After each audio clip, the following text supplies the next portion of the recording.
For those that don't know, I do a live radio show every Wednesday. It's called Me and You, Mental Illness Education and You. And as part of that, I was contacted by a gentleman from Mentoring Men. Immediately loved what these guys are doing and immediately set up an interview with Filipe.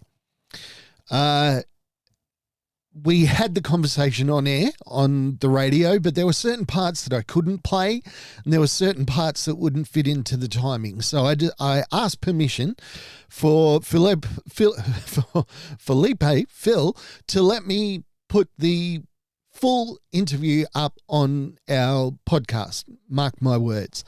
The conversation has his name right front and center, but Phil is the first to admit that he is just a very small part of a huge machine of blokes that are involved in this organization, that are doing the work, mentoring, being mentors.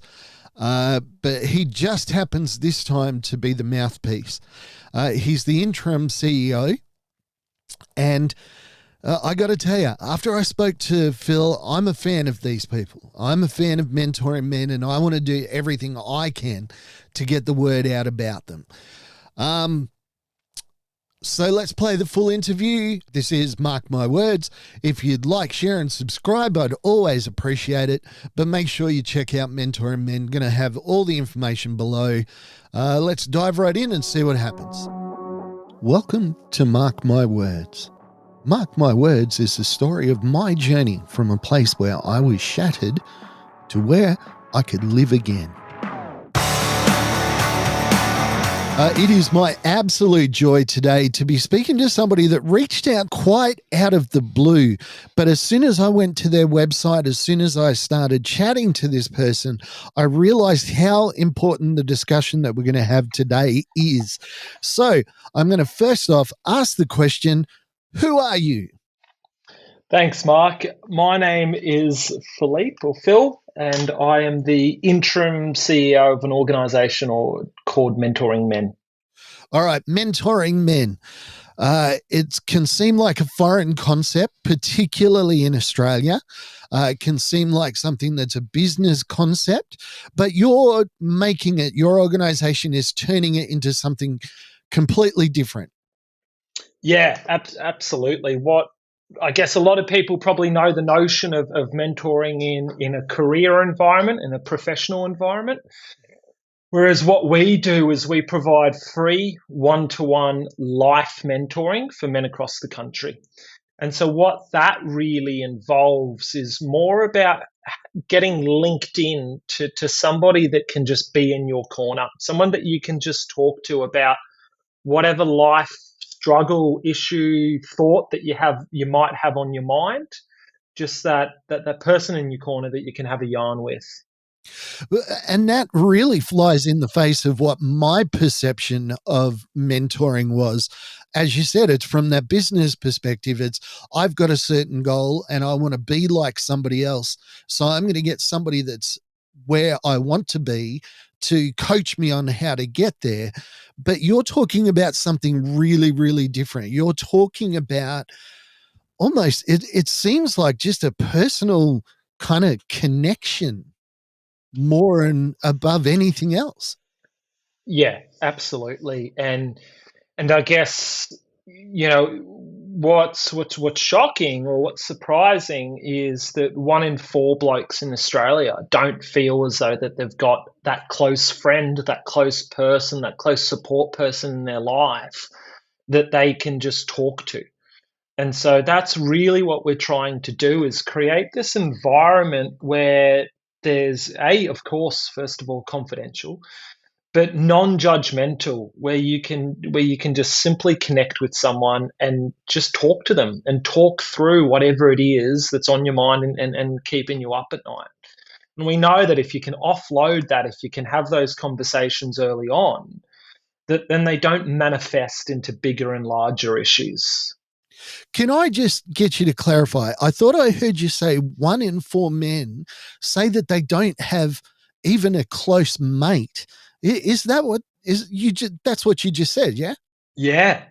1 in 4 blokes in Australia don't feel as though they've got a close friend to really talk to, and that amplifies or exacerbates the more regional and remote you go, of course. Mm. And so it's terrifying to know that 1 in 4 of us don't feel like we've got that rock, that person in our corner, that mentor that we can lean on when we need to.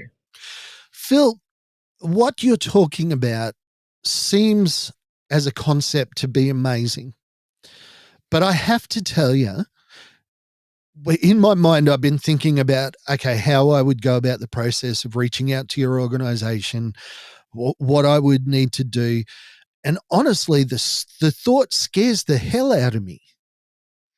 In what sense? As in, if you were reaching out for support, or if you I were mean, reaching out to support someone? well, if I was either or, if just the idea of putting myself out there in either circumstance to either mentor or be mentored, I mean, I'm going to have to make myself a little bit vulnerable here. That's a bit scary. It is, and that there is an element of, it takes courage to take that first step to go, especially those reaching out, going, "Hey, look, you know what? I actually need someone to have a chat with, and I need a mentor." It's a brave step. It's a big first step to take.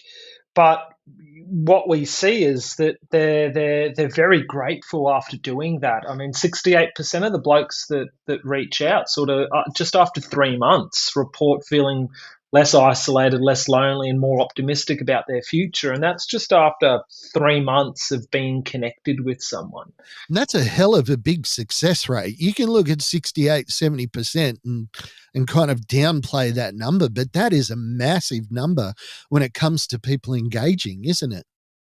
It's huge, yeah, and for the time frame that they engage with too, it works when blokes are connecting and staying connected for more than 12 months with their mentor, because obviously there's something there that's giving them, filling their cup, right? Giving them what they need. But what's even more powerful to see, Mark, is when you get the blokes that reach out, ask for a mentor, and then 6, 12, 24 months later come back and go, "You know what? I now want to pay it forward and I want to be a mentor to someone." And Wow. so when those scenarios, they get it, right? You can just see how that's worked for them. So, how do you help men get past themselves? Like, as I said, even the thought of this to me is on a basic level is scary. How do you help men get past that? How do you help them move beyond that point to the place where they're open to be vulnerable? Great question. And so I guess the first hurdle is to sort of put up their hand and fill out the application form, and to sort of make that commitment and formalize that. But prior to that, it's the ability to either just give us a bell and lock in a quick 15-minute chat. And so our team will just chat through, "Hey, look, this is what getting a mentor is," and just breaking it down and removing perhaps some of those preconceived ideas around what it means and what it doesn't mean. And we just journey alongside them and take them through that process. And a matter of fact, we talk about mentoring men, but it's a lot of the times it's actually the women in the men's life that will reach out to us and go, "Hey, Phil, can you give Mark a bell? Because he's not doing too well. Here's his number. Can you have a quick yarn?"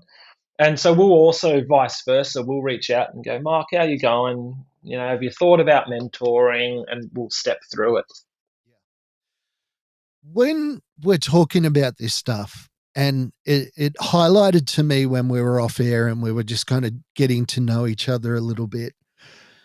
We're talking about a life and death issue. We think about loneliness and being disconnected as kind of this nebulous concept that, we'd all like to be connected. We'd all like to be a part of something. But a big part of that loneliness and being disconnected has real world and tragic, beyond tragic consequences. You mentioned that there was a report that came out from the Prime Minister's office, and of course we can't comment on that at length, but there was a statistic that you shared with me, and I wondered if you would be kind enough to share with our listeners, because when we talk about this idea of loneliness and disconnectedness, the real life consequences are beyond tragic. Yeah. And I guess, ultimately that's why we exist. It's the draft consultation piece that the Prime Minister announced just the other week into the national suicide prevention strategy.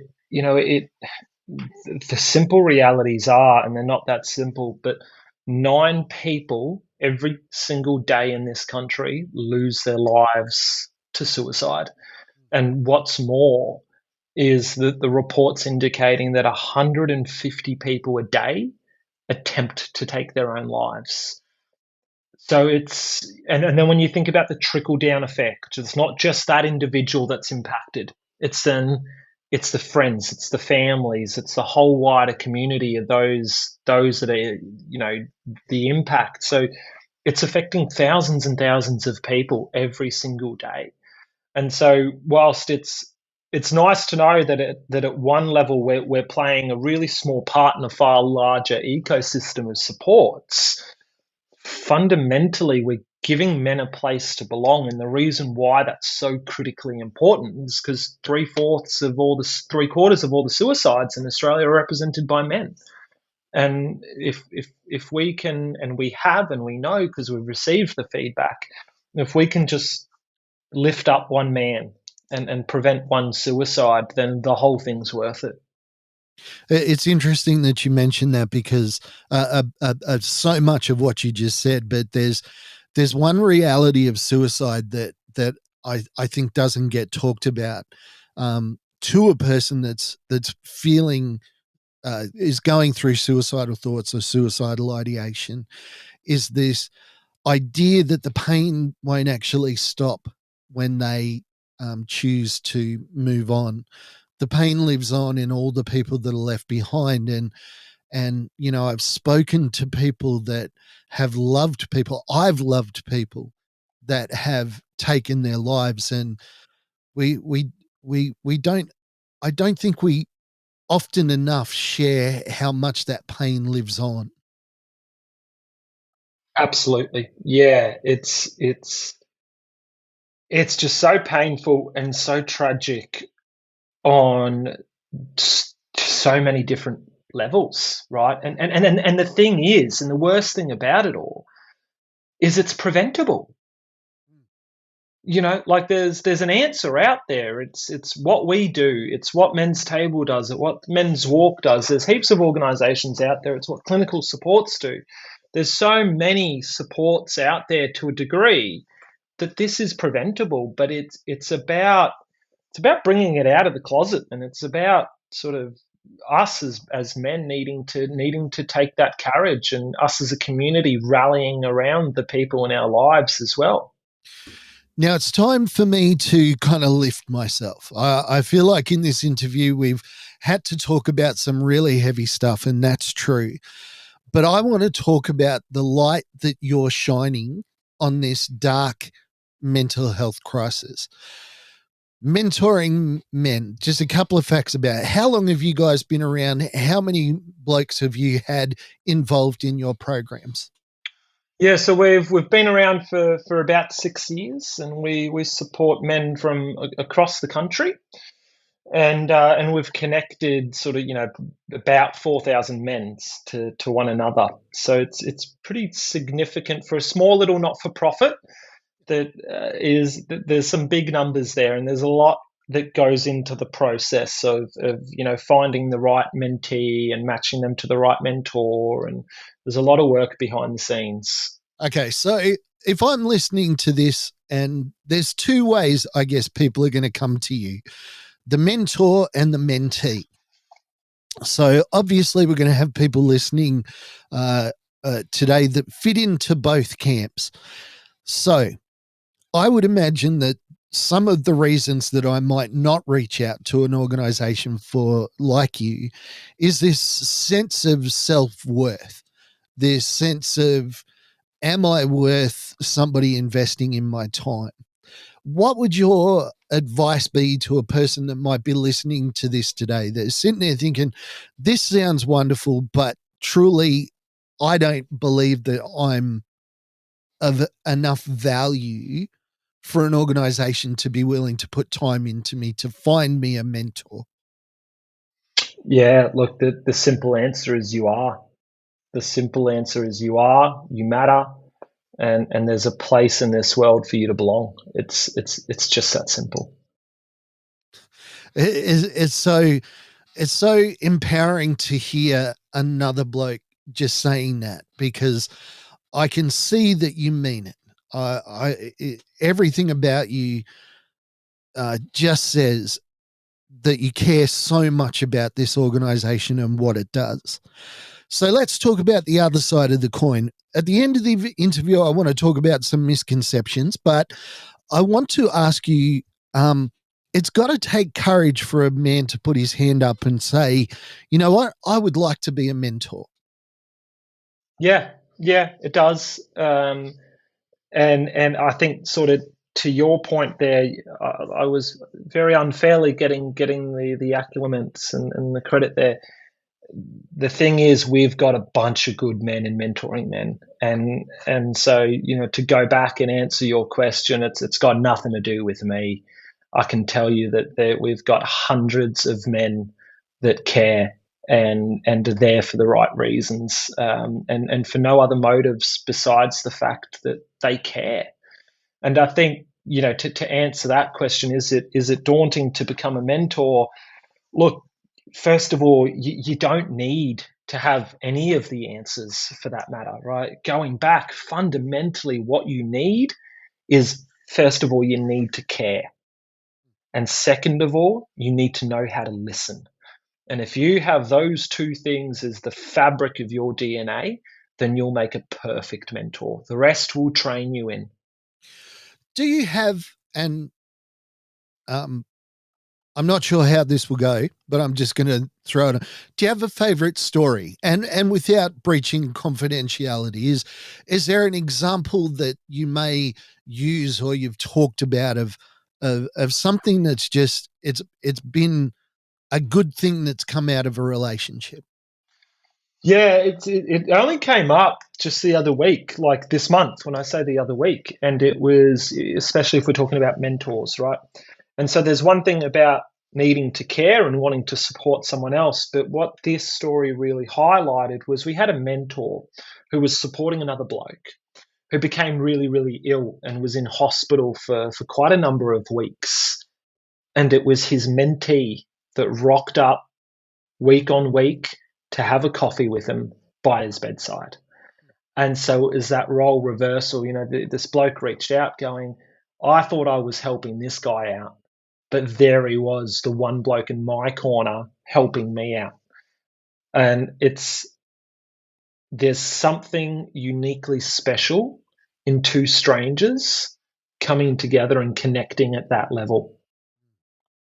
That's amazing. That is really cool. I'm here chatting to Phil from Mentoring Men, an organization I'm only just learning about, but I got to tell you, I'm really excited that it exists and I'm really excited to find out more about it. But Phil, we've only got a certain amount of time, so I want to hit you with a couple of questions that I had when I first heard about you, when I heard about the organization. So I'm going to hit you with my fast five list of questions.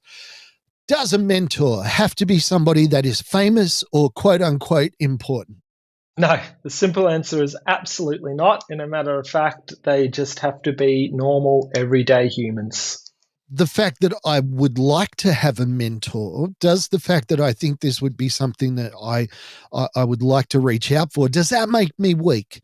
Look, I would actually argue it makes you the complete opposite. It shows that you have courage. It shows that you have bravery, that you're willing to take stock of yourself, and that you're able to identify, hey, I need, someone can lift me up. And that is courage. That is the furthest thing from weakness. Do I have to have a fancy position or title to be a mentor? Absolutely not. Or again, going back to what we spoke about previously, all you have to do is you have to care and you have to listen. Those are the fundamentals. Does a mentor or getting a mentor mean that I'm going to have somebody else taking control of my life?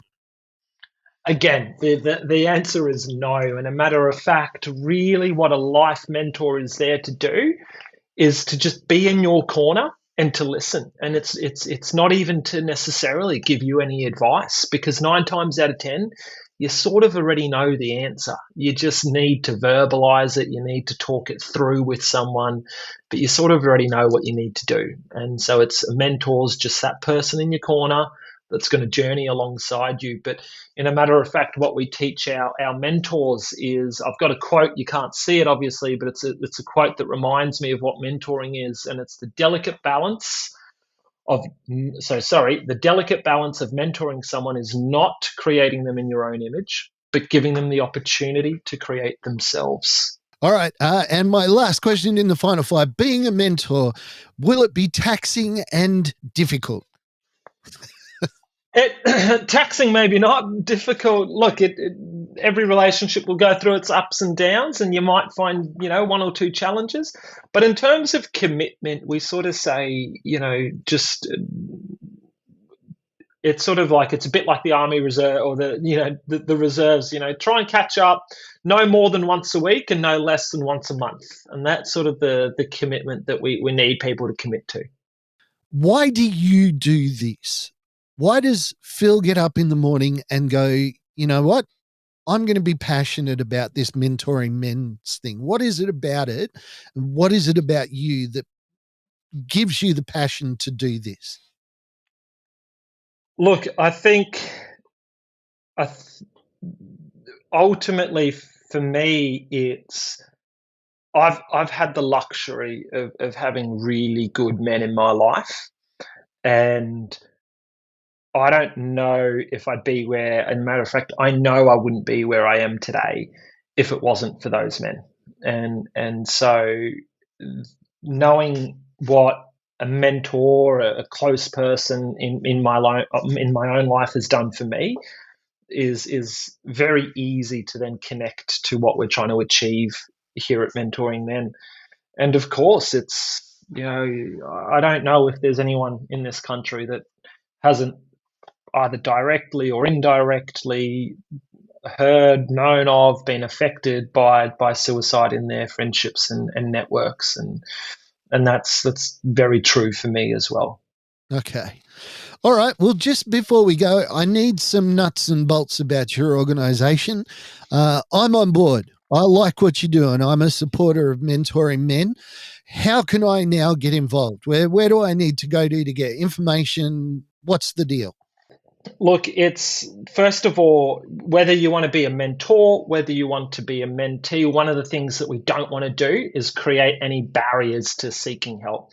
And so part of that is making sure that our service is free. But then the other part is also trying to make it as simple of a journey as possible. And so you can either call us on 1300 583 925 or visit our website at mentoringmen.org.au. All righty. Mate, I'm going to now just finish this off. You're the man that I want to hear from in this moment. Somebody's sitting there. They're feeling the things that we've talked about. They're feeling lost. They're feeling disconnected. Even over and above, like, yes, please get in touch with Mentoring Men. Get in touch. Reach out. Talk to somebody.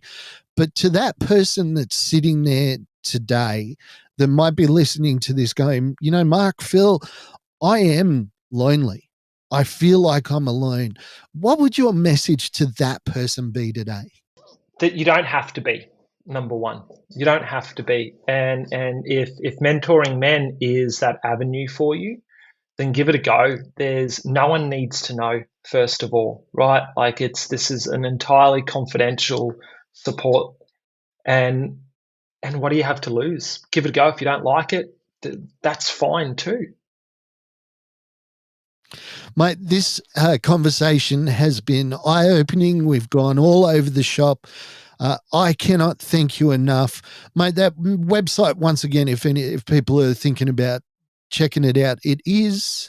Mentoring Men. So all one word, mentoringmen.org.au.